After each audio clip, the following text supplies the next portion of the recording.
What's up, guys? Welcome to your 166th Android tutorial for the new Boston.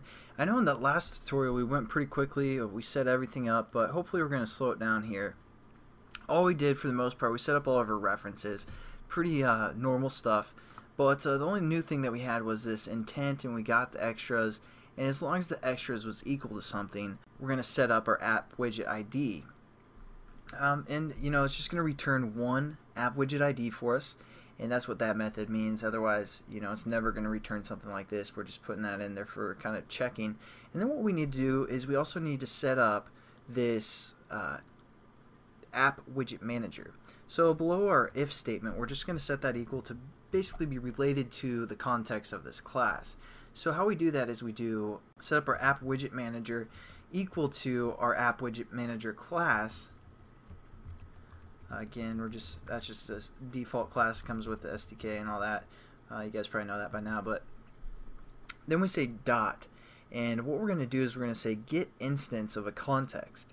And again, the context that we're referring to is the context of this class, which we set up in the last tutorial to be equal to C. You could also just type this out here, but just for simplicity, we're just going to type C here. So that kind of builds a bridge for App Widget Manager to relate to this specific class. And now what we're going to do is we're just going to set up, you know, our onClick method according to what we want to happen. So we're just going to, you know, create a string, call it E, and this is going to be equal to our info or edit text, called info I should say, and then just get text to string.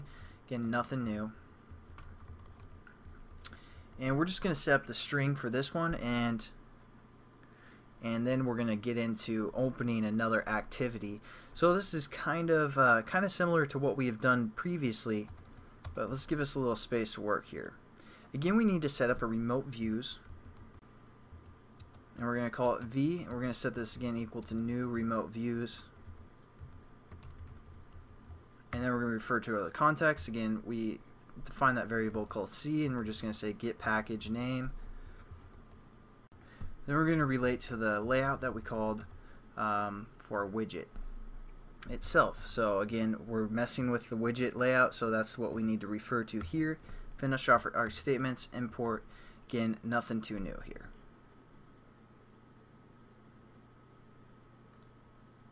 And we have we're getting an error because again, this onClick method, you know, gives us a view to work with, and they call that view. So we're just going to change this to views. Whatever, that works. Then what we're going to do is we're going to again just say views.set text view text, and we refer to the ID again, r.id.text view is configure input. This is what that first text view is called. All we're going to do is pass in, you know, whatever our string is from our edit text. So yeah, pretty much the same as what we've done in the last tutorial. This one's going to be a little bit just kind of a review as well, but we're going to get into something new, something a little bit new that you guys need to realize when you make one of these configuration things, classes. So we're just going to refer to our again app widget manager, and we're just going to say dot update app widget, and we refer to the ID, which we called AWID again, and the views, which we called views as well, so we don't have to change that one. And there we go, we basically updated our app, and the only other thing we need to do is we gotta say finish, because again, we want this activity to finish when you know, when they hit that button. So that's pretty much the core concept of probably this tutorial.